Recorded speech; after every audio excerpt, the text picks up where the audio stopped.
Vamos a nuestra tercer clase, mis amados. Vamos a nuestra tercer clase del misterio de la tricotomía. Recuerde que este es un misterio. Los misterios no son algo que todos podamos entender. Es por eso que le pedimos a Dios que nos dé entendimiento, que nos dé sabiduría, que nos dé revelación. Decía el apóstol Pablo en su carta a los Efesios que él oraba para que la iglesia recibiera espíritu de revelación. Así que nosotros pedimos que el Señor nos dé también de este espíritu de revelación. Bien. Vamos a hablar, mis amados, un poquito y recordar acerca de el asunto del pecado. El pecado en el espíritu, el alma y el cuerpo. Éxodo capítulo 34, verso 7, dice lo siguiente: que guarda misericordia a millares, que perdona la iniquidad, la rebelión y el pecado, y que de ningún modo tendrá por inocente al malvado, que visita la iniquidad de los padres sobre los hijos y sobre los hijos de los hijos hasta la tercera y cuarta generación. Bien, de manera que recuerde cómo mencionamos que el pecado infecta y contamina esta tricotomía. Infecta el espíritu, infecta el alma y también infecta el cuerpo. Pero me doy cuenta, mis amados estudiantes, que esto no solamente viene trayendo contaminación en estas áreas, sino el orden en el que se manifiesta. Y veo que comienza con el cuerpo, trasciende al alma y culmina en el espíritu, el pecado. Mire cómo es, repito, el pecado contamina la tricotomía humana, espíritu, alma y cuerpo. Pero en su orden de contaminación, empieza por el cuerpo, trasciende al alma y culmina en el espíritu. Ahora, para nosotros los creyentes, se intensifica esa guerra espiritual principalmente en la mente, en el alma, que es la conciencia. Allí es donde se intensifica la batalla contra el pecado. Bien, quiero mencionarle este ejemplo tan maravilloso que aparece en las escrituras en el libro de Levíticos. Es una figura.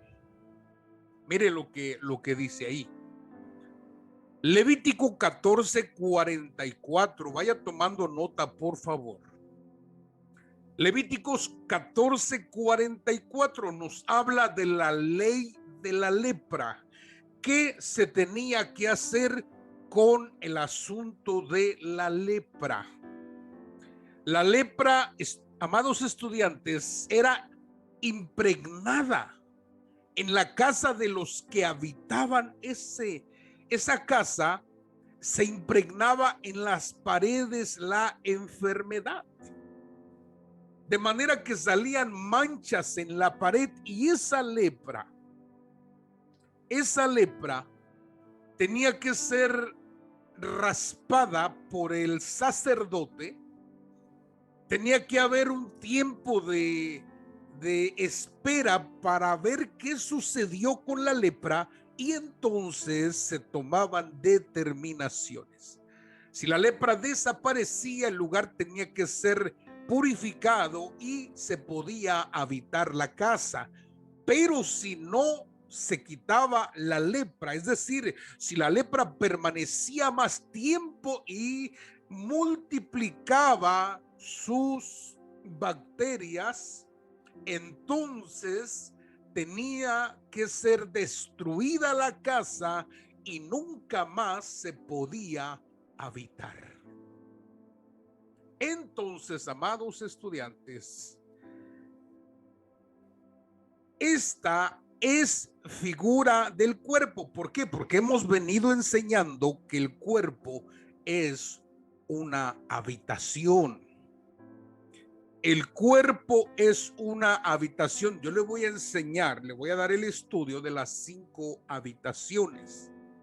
Desde lo que es un sepulcro, una cárcel, una casa, un templo y terminamos con un palacio o una morada celestial, que son figura de los procesos del cuerpo, la habitación del espíritu y del alma. Bien, entonces tenemos la figura del cuerpo en la casa. Recuerde que la casa tenía que ser destruida según Levíticos 14:44. Bien, número 2, quiero que apunte. Destrucción de la ropa, que es figura del alma, Levíticos 13:51. Y al séptimo día mirará la plaga, y si se hubiere extendido la plaga en el vestido, la urdimbre o en la trama, en el cuero o en cualquier obra que se hace de cuero, lepra maligna es la plaga, inmunda será. Levítico 13:52 dice: será quemado el vestido, la urdimbre o trama de lana o de lino o cualquier obra de cuero en que hubiere tal plaga, porque lepra maligna es, al fuego será quemada. Está hablando de las ropas que van encima del cuerpo, ya sea cuero, sea lana, sea lino, sea otro tipo de vestimenta. Si la plaga brotare en esto, dice la escritura que entonces sería declarada como plaga maligna y sería quemada al fuego. Entonces tenemos destrucción de la ropa, que es figura del alma. Recuerde que la lepra brotaba en 3 lugares. Brotaba en la pared de la casa, brotaba en la ropa del enfermo y brotaba en la piel del enfermo también. Bien. Número 3, por favor, yo quiero que anote: exilio de los infectados. Esto es el espíritu. Levíticos capítulo 13, verso 45. Y el leproso, en quien hubiere llaga, llevará vestidos rasgados y su cabeza descubierta y embozado, pregonará: inmundo, inmundo. Todo el tiempo que la llaga estuviere en él, será inmundo y estará impuro y habitará solo. Fuera del campamento será su morada. ¡Wow! ¡Qué tremenda escritura! Este es el exilio de los infectados. Quiere decir que si la lepra permanecía en la persona después de que el sacerdote hubiera revisado y hubiese dado cuarentena de 7 días, etcétera, si la lepra volviese a brotar o se hiciera más honda debajo de la piel, entonces sería declarado como lepra. Y la lepra, mis amados, solo Dios la podía quitar. Solo Dios podía quitar la lepra de un enfermo. De lo contrario, el enfermo moriría leproso en el valle del exilio. ¿Se da cuenta? Entonces, mis amados, tenemos tres aspectos que quiero mencionarle.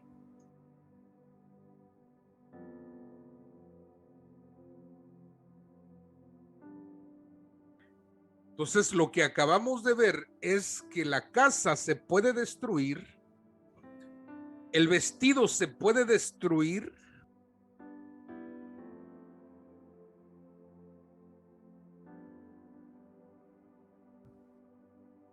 pero el cuerpo no se podía destruir. Este tenía que irse al valle de los leprosos, al exilio, porque estamos hablando de la lepra, que es figura del pecado, según Levíticos. Pero Mateo nos enseña algo interesante. Y es lo que yo venía explicándole tiempo atrás. Mateo capítulo 10, verso 28 dice: no temáis a los que matan el cuerpo, mas el alma no pueden matar. Temed más bien aquel que puede destruir el alma y el cuerpo en el infierno. Entonces el espíritu del hombre, del ser humano, no se puede destruir. En el caso de que el pecado trascienda al cuerpo, trascienda al alma, estos son destruidos en el infierno. Entonces yo investigué Mateo 10:28 en el idioma griego, y la palabra cuerpo es la palabra soma. La palabra alma es la palabra sushé. Y la palabra infierno es la palabra geena, que significa estar lejos, o también significa destrucción. De manera, mis amados estudiantes, que aquí nos damos cuenta que el alma y el cuerpo se pierden. El espíritu tiene que volver a aquel que lo dio.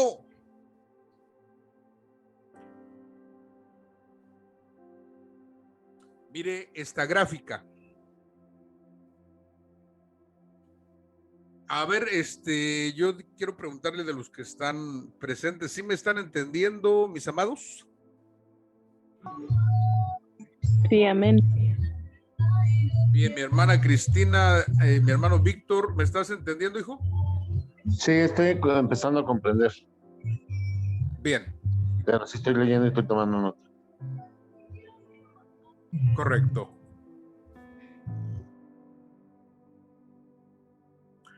Bien, el espíritu contaminado. Recuerde que estamos hablando de el pecado.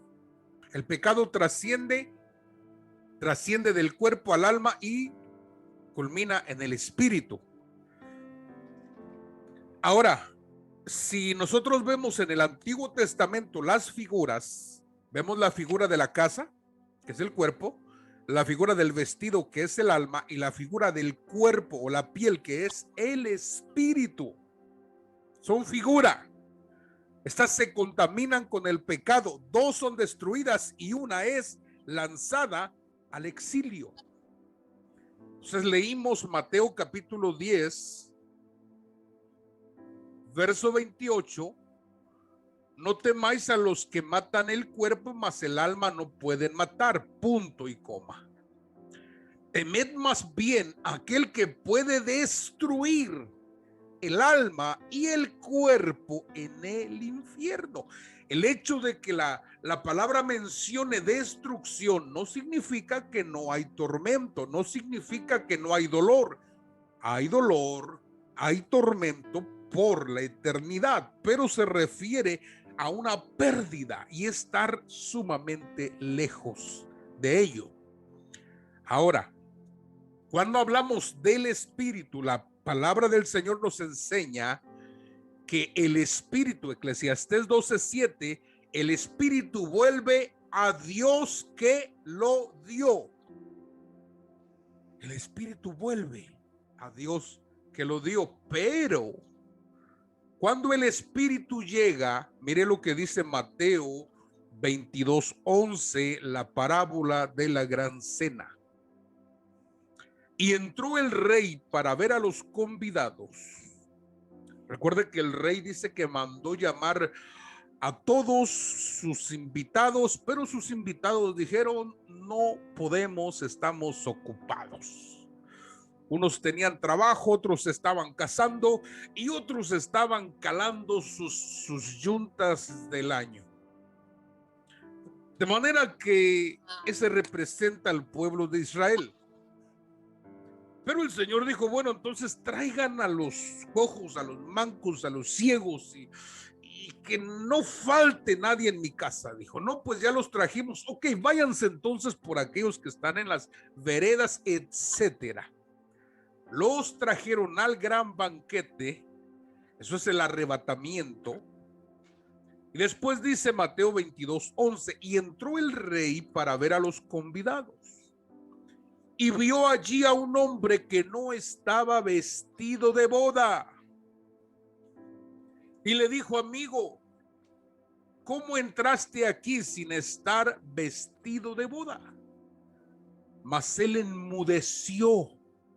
Entonces el rey dijo a los que servían: atadle de pies y manos y echadle en las tinieblas de afuera, y allí será el lloro y el crujir de dientes.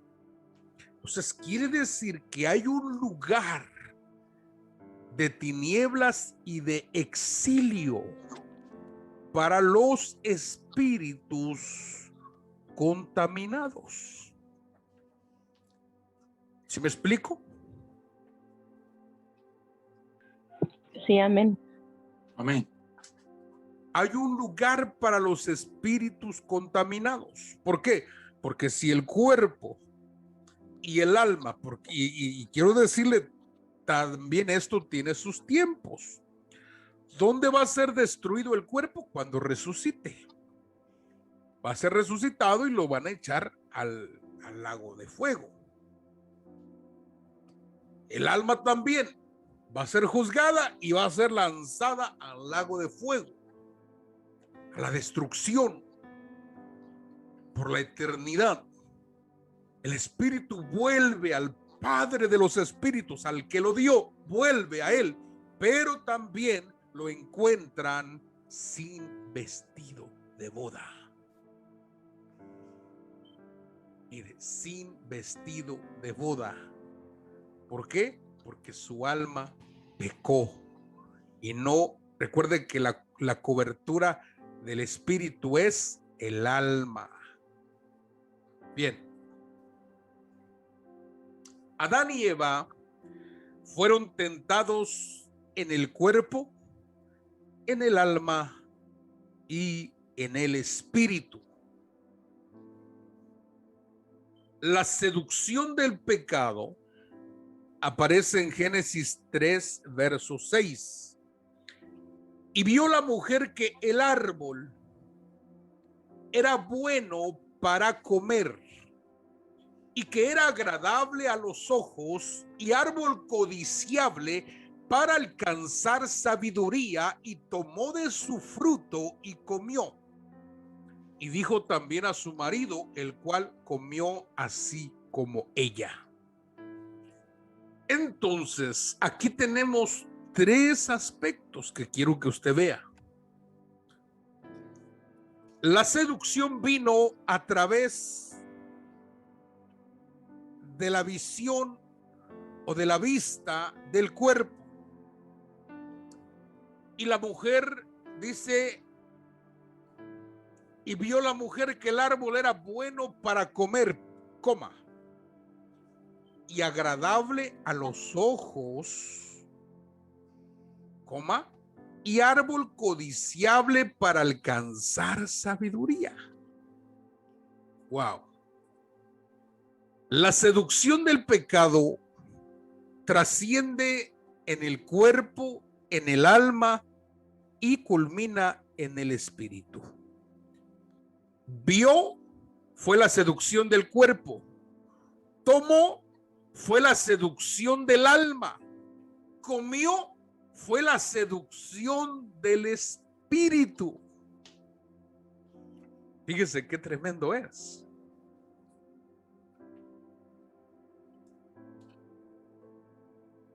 Qué terrible trabaja el pecado con los seres humanos.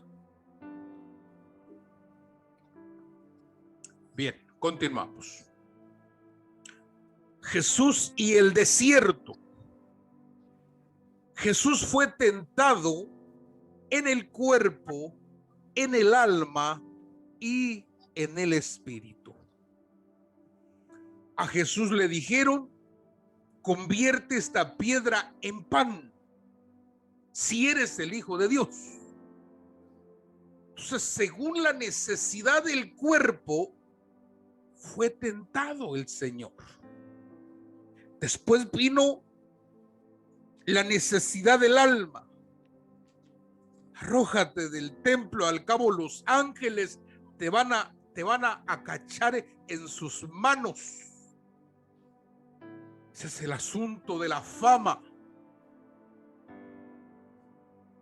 Porque quiero decirle que hay creyentes, inclusive hay pastores, que en su corazoncito quieren ser famosos. Quieren sentir la fama dentro del mundo cristiano. Así como cantantes también, así como predicadores también, quieren sus 5 minutos de fama. Eso es tentación del diablo. Está siendo tentado en el alma.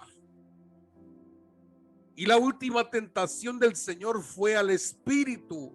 Le dijo Satanás y lo llevó a un monte alto donde se miraba todo el mundo y le mostró toda la gloria de los reinos.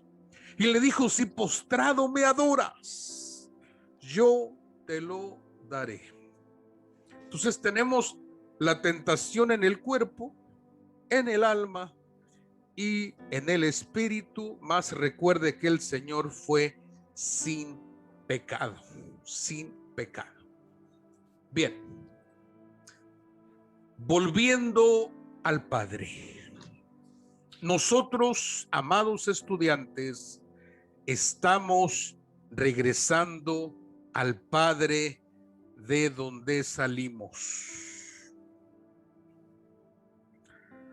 Dice la Escritura en el Salmo 23, verso 6: y a la casa de Jehová moraré por largos días. Según los eruditos dicen y afirman que la traducción más exacta debería de ser: y a la casa de Jehová volveré por largos días, porque de él salimos y a él volveremos. Bien. Pasemos, amados estudiantes, a la carta de Filemón. La carta a Filemón de el apóstol Pablo. Una carta personal, pero que quedó como canon para nosotros los creyentes en el Señor. Es una carta apostólica. Bien. Yo coloqué los 25 versículos porque solo es un capítulo, y coloqué los 25 versículos que tal vez usted no los pueda leer. Yo lo tengo en una laptop, lo puedo leer, ¿verdad? Tal vez usted lo tenga en su teléfono y va a ser diminuto poder leerlo, pero quiero invitarle, por favor, para que usted abra su Biblia conmigo. Abra su Biblia y vaya conmigo a la carta del apóstol Pablo a Filemón. Y la vamos a leer en esta preciosa noche. Cuando lo tenga listo, diga amén. Amén. Carta del apóstol Pablo a Filemón. Vamos a identificar personajes. Vamos a identificar personajes. Bien. Dice la escritura así: Pablo, prisionero de Jesucristo, y el hermano Timoteo, al amado Filemón, colaborador nuestro, y a la amada hermana Apía, y a Arquipo, nuestro compañero de milicia, y a la iglesia que está en tu casa. Gracia y paz a vosotros, de Dios nuestro Padre y del Señor Jesucristo. Doy gracias a mi Dios, haciendo siempre memoria de ti en mis oraciones, porque oigo el amor de la fe que tienes hacia el Señor Jesús y para con todos los santos, para que la participación de tu fe sea eficaz en el conocimiento de todo el bien que está en vosotros por Cristo Jesús. Pues tenemos gran gozo y consolación de tu amor, porque por ti, oh hermano, han sido confortados los corazones de los santos. Por lo cual, aunque tengo mucha libertad en Cristo para mandarte lo que conviene, más bien te ruego por amor, siendo como soy, Pablo ya anciano, y ahora además prisionero de Jesucristo, te ruego por mi hijo Onésimo, a quien engendré en mis prisiones, el cual en otro tiempo te fue inútil, pero a ti y a mí nos es útil, por el cual vuelvo a enviarte. Tú pues recíbele como a mí mismo. Yo quisiera retenerle conmigo hasta que en lugar tuyo me sirviese en mis prisiones por el evangelio. Pero nada quise hacer sin tu consentimiento, para que tu favor no fuese como necesidad, sino voluntario. Porque quizás para esto se apartó de ti por algún tiempo, para que le recibieses para siempre, no ya como esclavo, sino más que esclavo, como hermano amado, mayormente para mí. Pero cuanto más para ti, tanto en la carne como en el Señor. Así que si me tienes por compañero, recíbele como a mí mismo, y si en algo te dañó o te debe, ponlo a mi cuenta. Yo, Pablo, lo escribo de mi mano, yo lo pagaré, por no decirte aún que aún tú mismo te me debes también. Sí, hermano, tenga yo algún provecho de ti en el Señor, conforta mi corazón en el Señor. Te he escrito confiando en tu obediencia, sabiendo que harás más aún de lo que te digo. Prepárame también alojamiento, porque espero que por vuestras oraciones os seré concedido. Te saludan Epafras, mi compañero de prisiones por Cristo Jesús, Marcos, Aristarco, Demas y Lucas, mis colaboradores.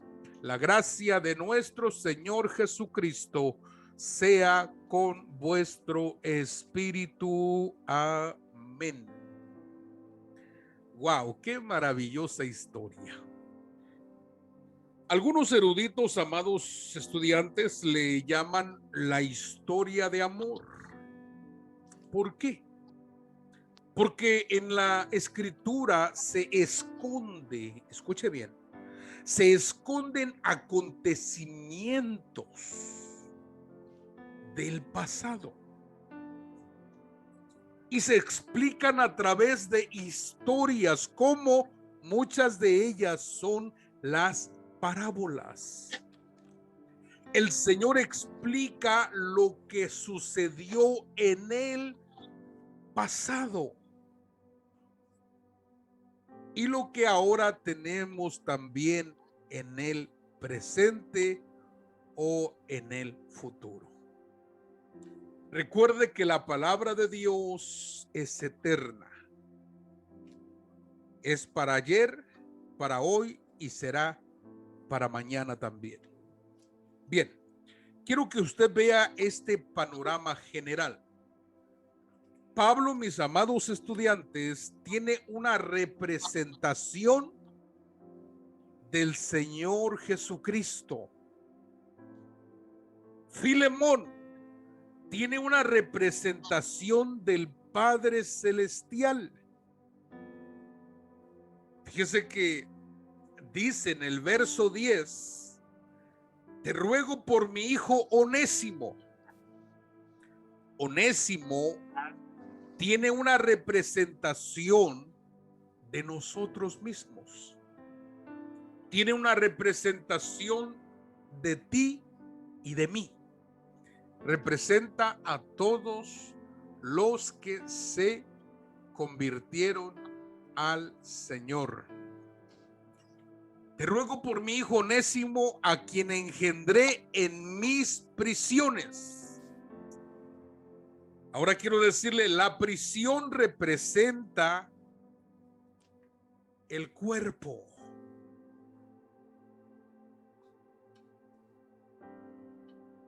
¿Sí me explico?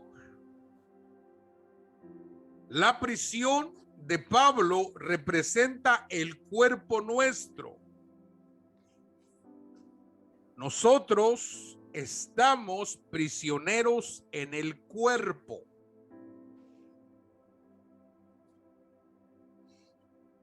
El cuerpo es una cárcel que nos mantiene aquí en la tierra. Bien. Dice el verso 11, el cual en otro tiempo, ¿cuál tiempo? ¿Cuál tiempo fue ese?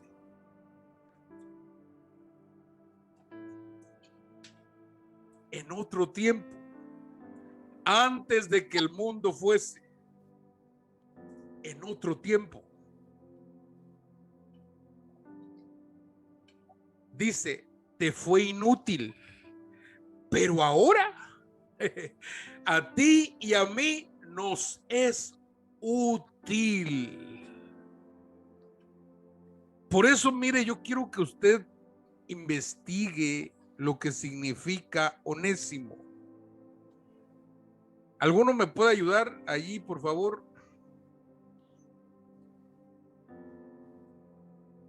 ¿Qué significa Onésimo?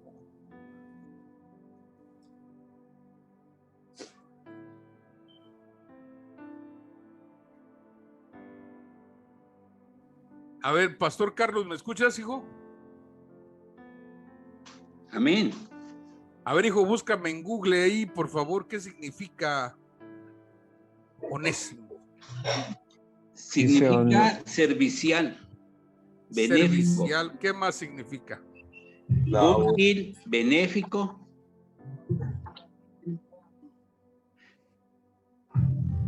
Benéfico o benigno, ¿verdad?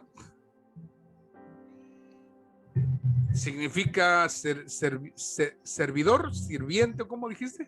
Servicial, benéfico, Servicial. útil. Ahí, mire lo que le voy a decir. Onésimo significa útil. Ese es su real nombre, útil. Pero dice Pablo que en otro tiempo ese Onésimo fue inútil. no servía para los propósitos divinos, sino que se desvió, quizás en los propósitos suyos. Se desvió y dejó de ser útil al propósito divino. Estoy hablando en el tiempo pasado, antes de que nosotros fuésemos o estuviésemos en este cuerpo que estamos ahora. Bien, dice el verso 11, el cual en otro tiempo te fue inútil, pero ahora nos es útil a ti y a mí, al cual vuelvo a enviarte. Tú pues recíbele como a mí mismo. Wow. Miren, amados estudiantes, Dios, cuando nos ve a nosotros, no nos ve como somos, ni quienes somos, sino cuando el Señor nos mira, Él mira a su Hijo en nosotros. Él mira a su Hijo en nosotros. Le pasa algo parecido como a Isaac. ¿Se recuerda cuando Isaac dice que no puede ver, pero puede tentar y puede oler, sí o no? Y dice que viene Jacob disfrazado de Esaú. Viene con su pelo en pecho, las manos ahí a saber cómo se hizo, guantes de cabra peludas. Se puso las ropas sacerdotales con las que ofrecía sacrificio Esaú. Y viene y se acerca a Isaac. Isaac le pregunta: ¿quién eres? Y dice: soy Esaú, tu hijo. Y le dice Isaac: la voz, dice, la voz es de Jacob, pero las manos, dice, son de Esaú.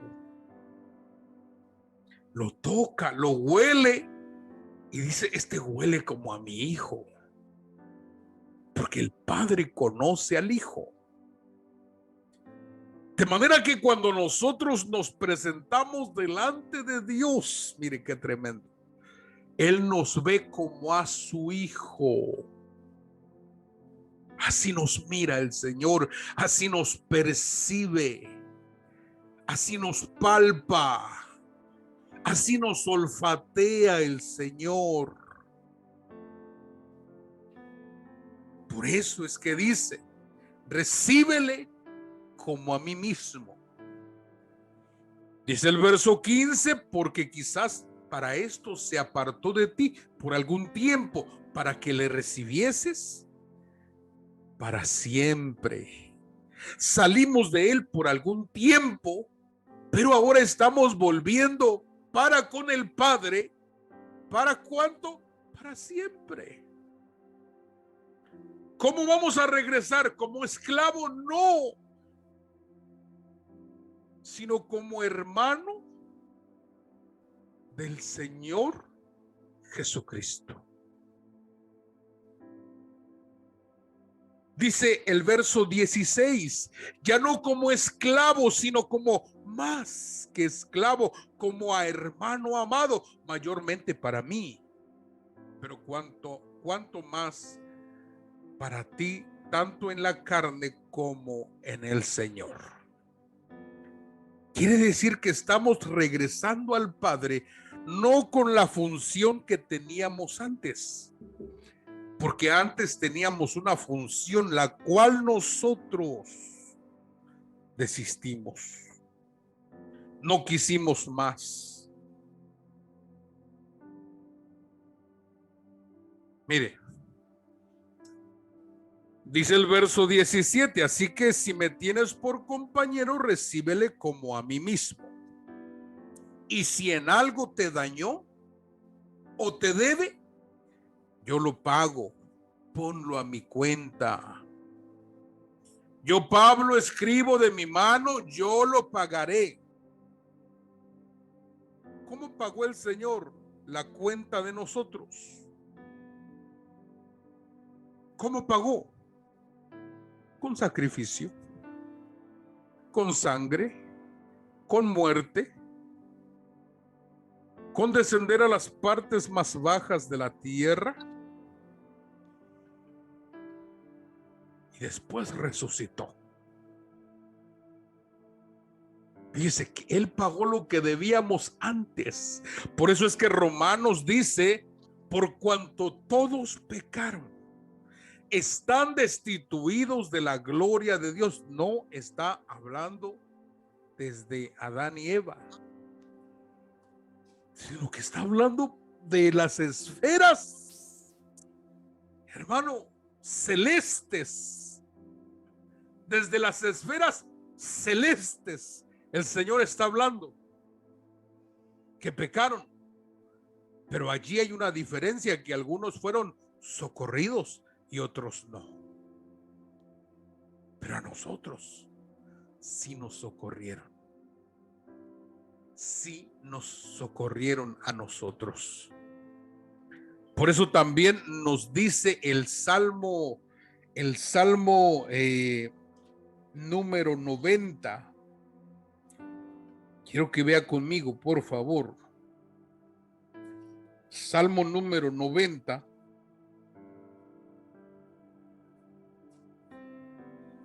Y en el verso primero, Señor, tú nos has sido refugio de generación en generación.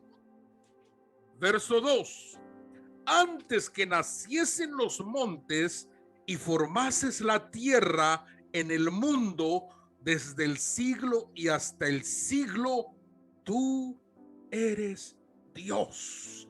Pregunto esta noche, ¿desde cuándo nos hace refugio el Señor de generación en generación? Pastor Carlos, ¿desde cuándo? Antes de la creación. Desde siempre. Desde antes de la creación. Desde antes, sí. ¿Por qué? Porque ya existíamos. ¿Se da cuenta? Ya nosotros existíamos. Pero la revelación que nos da la carta de Pablo a Filemón nos explica acontecimientos. Pero dice que, Señor, tú has sido nuestro refugio de generación. Fíjese, nos da revelación. Mire lo que dice el Salmo 78. Mire, vaya conmigo. Salmo 78.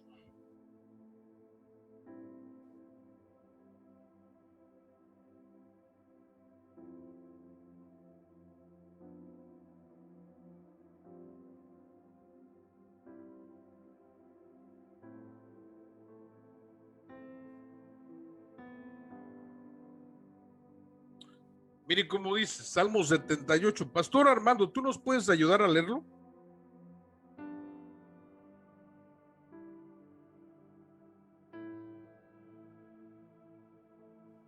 Amén. Quiero que Escucha, leas el verso 1, verso 2. Escucha, pueblo mío, mi ley. Inclinad vuestro oído a las palabras de mi boca. Abriré mi boca en proverbios. Hablaré cosas escondidas desde tiempos antiguos. Verso 3. Las cuales hemos oído y entendido que nuestros padres nos las contaron. Hasta allí. Fíjese qué tremendo es el Señor. Quiere decir que en la Escritura tenemos nosotros una revelación de cosas que pasaron, sucedieron en un pasado muy remoto. antes de que lo visible fuese hecho, recuerde que ya existía lo invisible. El mundo invisible ya existía. Y cuando hablamos del mundo invisible, es que no se puede ver porque está muy lejos, o no se puede ver con esta dimensión en la que nosotros estamos. Pero ese mundo invisible es físico también. Entonces dice y Salmo 78:1, escucha pueblo mío mi ley, escucha pueblo mío mi ley, inclinad vuestro oído a las palabras de mi boca. Abriré mi boca en proverbios y hablaré cosas escondidas desde tiempos antiguos. Entonces fíjese qué tenemos aquí. Dice la escritura que Onésimo, que es figura de nosotros, se encontraba en una prisión de Roma. Y allí Pablo lo encontró. Pablo lo metieron a la prisión. ¿Por qué? Porque él predicaba el evangelio, y por causa de esto lo metieron a la prisión. Pero en la prisión, allí se lo ganó Pablo. Entonces Onésimo le cuenta su historia, y resulta que Pablo conoce a Filemón, y entonces Pablo se lo envía de nuevo a Filemón. Entonces Filemón delinquió, robó, y lo metieron a la prisión. Pero porque no estaba perfeccionado, no se encontraba perfeccionado. Fue por eso que en la prisión él se convierte al Señor, y ahora él es cristiano. Y entonces le dice a Filemón, le escribe Pablo a Filemón y le dice: te lo envío, antes era inútil, pero ahora vemos su verdadera identidad. Él es útil tanto para ti como para mí. Te lo mando, y si algo te debe, yo te lo pago. Y allí es donde pagaron nuestra culpa.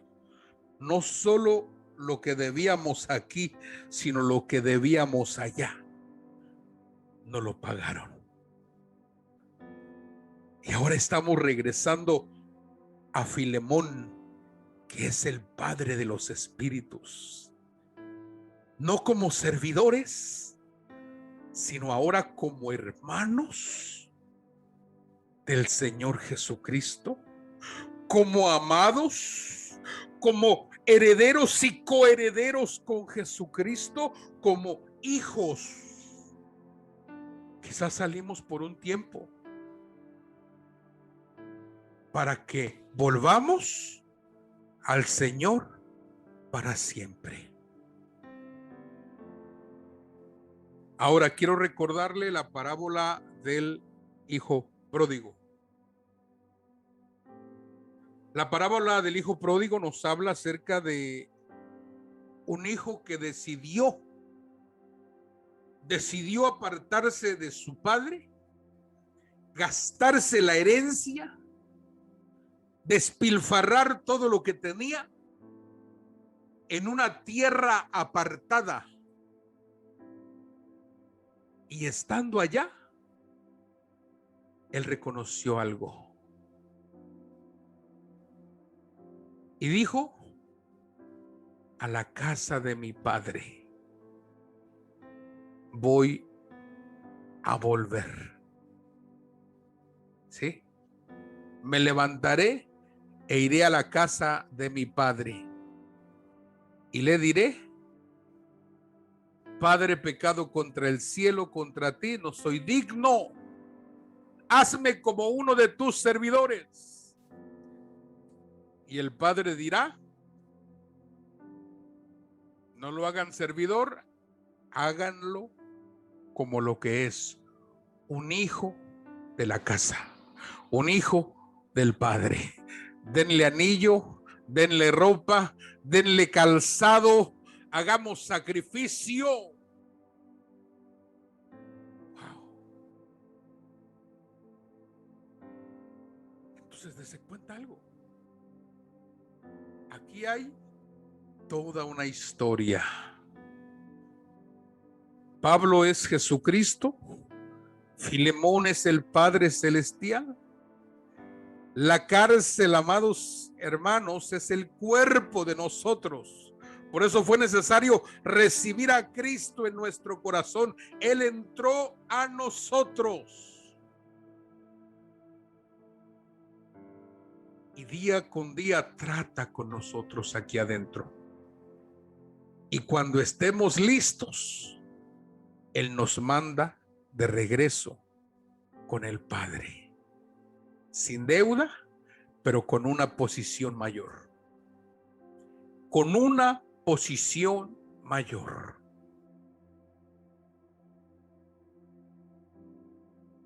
¿Se me explico?